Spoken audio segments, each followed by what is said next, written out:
अस्सलाम वालेकुम बच्चों। आज का हमारा दूसरा सबक नज़्म व ज़ब्त है। आपके सामने स्क्रीन पर किताब का सफ़ा नज़र आ रहा है। बच्चों, जिन बच्चों के पास किताब नहीं है उन्हें परेशान होने की ज़रूरत नहीं है। किताब मार्केट में दस्तयाब नहीं है। हो सकता है किताब में कोई तब्दीली आ रही हो, तो जिस वक्त मार्केट में अवेलेबल हो जाएगी आप उस किताब को ले सकते हैं। लेकिन जब तक किताब मिलती नहीं है, मैं इस तरह से काम करवा रही हूँ कि अगर आपके पास किताब नहीं भी है तो आपका सिलसिला चलता रहे। इसलिए घबराएं नहीं और जिस तरह से मैं काम करवा रही हूँ इसको करने की कोशिश करें। इस सबक में आप देखें कि ऊपर कुछ अल्फाज लिखे हुए हैं, इनके मैं मायने बता रही हूँ। ये आपको PDF की फॉर्म में भी मिल जाएंगे। पहला लफ्ज़ है इंतशार। इंतशार का मतलब होता है बिखरा होना। ये लफ्ज़ कई मानों में इस्तेमाल होता है। चीज़ों के बिखरने के भी, मुंतशर होने को भी कहते हैं। इसके अलावा लोगों के मुंतशर होने के भी, यानी बिखरी हुई चीज़ के लिए हम लफ्ज़ मुंतशर का लफ्ज़ इस्तेमाल करते हैं और मुंतशर का नाउन इंतशार है।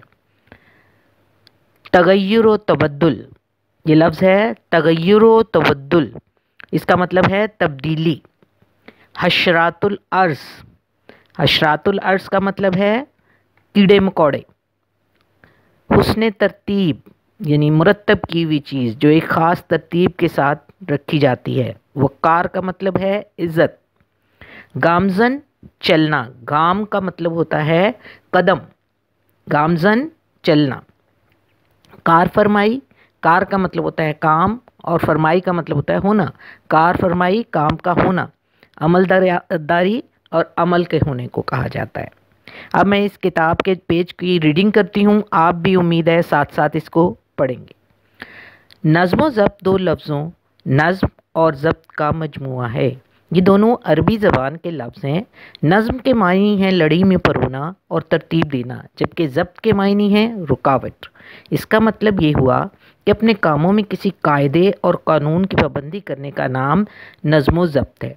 ज़ाती मुफादात और ख्वाहिशात को रोककर अपनी सलाहियतों को किसी आला नस्बुलैन की खातिर मुनज़्ज़म करना नज़्म व ज़ब्त कहलाता है। हम ये भी कह सकते हैं कि नज़्म व ज़ब्त हुस्न तरतीब का दूसरा नाम है। जो लोग नज़्म व ज़ब्त की पाबंदी करते हैं उनकी ज़िंदगी असूल व ज़वाबित के मुताबिक गुज़रती है। उनके हर काम में एक सलीका और तरतीब नज़र आती है। इसके बरक्स वो लोग जो नज़्म व ज़ब्त से आरी होते हैं उनकी ज़िंदगी में किसी कायदे या कानून की पाबंदी नज़र नहीं आती। ऐसे लोगों की ज़िंदगी बेसलीका और बेतरतीब गुज़रती है। ज़िंदगी के हर शोबे में नज़्म व ज़ब्त की पाबंदी ज़रूरी है। वो लोग जो नज़्म व ज़ब्त को अपना शिआर बनाते हैं उनकी ज़िंदगी सुकून से गुज़रती है, जबकि नज़्म व ज़ब्त की परवाह न करने वालों की ज़िंदगी बेसुकूनी और इंतशार का नमूना पेश करती है। ज़िंदगी में वही लोग कामयाब होते हैं जो अपने काम की मनसूबाबंदी करते हैं और वक्त को बेहतरीन अंदाज में सर्फ करते हैं। नज़्म व ज़ब्त के बग़ैर ज़िंदगी में कोई कामयाबी हासिल नहीं की जा सकती। नज़्म व ज़ब्त की पाबंदी कामयाबी की दलील है। वो लोग जो नज़्म व ज़ब्त के आदी होते हैं कामयाबी उनके कदम चूमती है। अल्लाह ताला का पैदा किया हुआ निज़ाम कायनात अपने अंदर एक ख़ास तरतीब रखता है। सूरज का हर सुबह वक्त मुकर्ररा पर मशरिक़ से तलू होना और वक्त मुकर्ररा पर मगरिब में ग़रूब हो जाना नज़्म व ज़ब्त की उम्दा मिसाल है। चाँद के घटने बढ़ने में भी एक तरतीब दिखाई देती है। इसी तरह मौसमों का तग़य्युर व तबद्दुल भी हमें नज़्म व ज़ब्त सिखाता है। इस निज़ाम फ़ितरत से इंसान को सबक मिलता है कि वो भी अपने हर काम में हुस्न तरतीब से काम ले। परिंदे, जानवर और हशरातुल अर्ज़ भी नज़्म व ज़ब्त का ख्याल रखते हैं। दिन भर दाना दुनका चुगने के बाद जब परिंदे शाम को वापस अपने घोंसलों में जाते हैं तो वो एक ख़ास तरतीब से उड़ते हैं। शहद की मक्खियों की ज़िंदगी का मुतालिया करें तो हमें मालूम होता है कि इस नन्ही मखलूक की ज़िंदगी किस कदर मुनज़्ज़म और बाकायदा है। चींटी अगरचे कमज़ोर मखलूक है, मगर कभी आपने उसे चलते देखा है?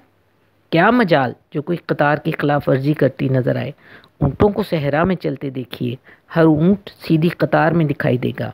हमारा दीन भी हमें नज़्म व ज़ब्त का सबक درس دیتا ہے ہمارا دین بھی ہمیں نظم و ضبط کا درس دیتا ہے۔ مقررہ اوقات میں نماز پنجگانہ کی ادائیگی نظم و ضبط کی عمدہ مثال ہے۔ ایک امام کی قیادت میں سب کا ایک ساتھ رکوع و سجود کرنا حسن ترتیب کا اعلیٰ نمونہ پیش کرتا ہے۔ رمضان کے مقدس مہینے میں روزے رکھنا، سحر سے لے کر افطار تک کچھ نہ کھانا پینا ہمیں نظم و ضبط کا پیغام دیتا ہے۔ حج کا فریضہ بھی خاص ایام میں انجام پاتا ہے۔ مختلف ممالک سے تعلق رکھنے والے لاکھوں مسلمانوں کا ایک ہی لباس میں ہونا ہمیں نظم و ضبط کا احساس دلاتا ہے۔ نبی کریم صلی اللہ علیہ وآلہ وسلم نظم و ضبط کو بہت اہمیت دیتے تھے۔ آپ صلی اللہ علیہ وآلہ وسلم جب نماز کے لیے کھڑے ہوتے تو سب سے پہلے صفیں سیدھی کرواتے۔ آپ فرماتے، صفیں سیدھی کرو، صفیں ٹیڑھی مت بناؤ ورنہ اللہ تعالیٰ تمہارے دلوں کو ٹیڑھا کر دے گا۔ وہ طالب علم جس کی زندگی میں نظم و ضبط کی کار فرمائی ہوگی وہ ہر روز ایک خاص ترتیب سے سارے کام کرے گا۔ اس کے صبح جاگنے، نماز پڑھنے، ورزش کرنے، ناشتہ کرنے، اسکول جانے، واپس آنے، آرام کرنے، کھیلنے اور کام کرنے کے اوقات مقرر ہوں گے۔ نظم و ضبط کی وجہ سے اس امتحان میں کوئی پریشانی نہیں ہوگی۔ اس کے برعکس ایک ایسا طالب علم جس کی زندگی میں نظم و ضبط کی کوئی شے نہ ہو، جس کے جاگنے، پڑھنے، کھیلنے، گھر کا کام کرنے اور ٹی وی دیکھنے کے اوقات نہ ہوں، امتحان کے وقت سخت پریشان ہو جاتا ہے۔ یہاں ہم کھیل کے میدان کی مثال بھی پیش کر سکتے ہیں۔ وہ ٹیم جو بہتر نظم و ضبط کا مظاہرہ کرتی ہے، جس کے کھلاڑی ٹیم کے مفاد کو اپنے ذاتی مفاد پر ترجیح دیتے ہیں، وہ ہمیشہ کامیاب اور سرخرو رہتی ہے۔ اس کے برعکس نظم و ضبط سے محروم ٹیم کے مقدر میں شکست لکھ دی جاتی ہے۔ بدقسمتی سے ہمارے ہاں بعض اوقات بد نظمی کے مناظر دیکھنے کو ملتے ہیں۔ ایسا کرنے والے اپنے لیے بھی مشکلات پیدا کرتے ہیں اور دوسروں کو بھی مصیبت میں ڈال دیتے ہیں۔ مثال کے طور پر لوگ بس سٹاپ یا ریلوے اسٹیشن پر کھڑے بس یا گاڑی کا انتظار کر رہے ہوتے ہیں۔ جو ہی بس یا ریل گاڑی آتی ہے، ہر کوئی اس میں داخل ہونے کی کوشش کرتا ہے۔ ہر کوئی گاڑی میں سب سے پہلے سوار ہونا چاہتا ہے۔ بحث و تکرار ہوتی ہے، دھکم پیل ہوتی ہے۔ اگر یہ لوگ آپس میں الجھنے کی بجائے نظم و ضبط سے کام لے کر قطار بنا لیتے تو کتنی آسانی ہوتی۔ دنیا کے عظیم لوگوں کی زندگی کا جائزہ لیں تو ہمیں معلوم ہوگا کہ ان عظیم ہستیوں نے نظم و ضبط کو سختی سے اپنائے رکھا۔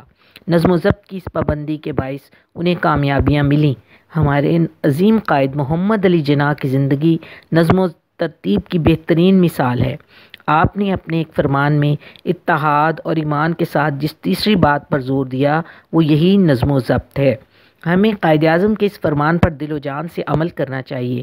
اگر ہم اتحاد، ایمان اور نظم و ضبط کی جگہ پر لفظ تنظیم ہے، یہاں پر سبق کیونکہ نظم و ضبط ہے، تنظیم کا مطلب بھی نظم و ضبط ہوتا ہے۔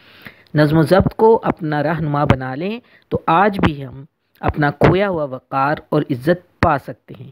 یاد رکھیے، اگر ہم خود کو کامیاب انسان دیکھنا چاہتے ہیں اور اپنے پیارے وطن پاکستان کو ترقی کے راستے پر گامزن دیکھنے کی خواہش رکھتے ہیں تو ہمیں ہر حال میں قانون کی عملداری کو یقینی بنانا ہوگا۔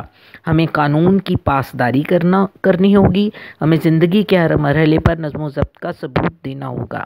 اچھا بچوں، اس سبق میں ان الفاظ کے علاوہ 2-4 لفظ ایسے بھی ہیں جو کہ آپ کے لیے نئے ہیں، جس میں پہلے پیراگراف میں لفظ ہے ذاتی مفادات۔ اس کا مطلب ہے ہمارے ذاتی فائدے اور اپنی صلاحیت کو انگلش میں ٹیلنٹ کہتے ہیں، جو کیپیسٹی ہے، جو آپ کے کام کرنے کی صلاحیت ہے، اس کی بات ہے۔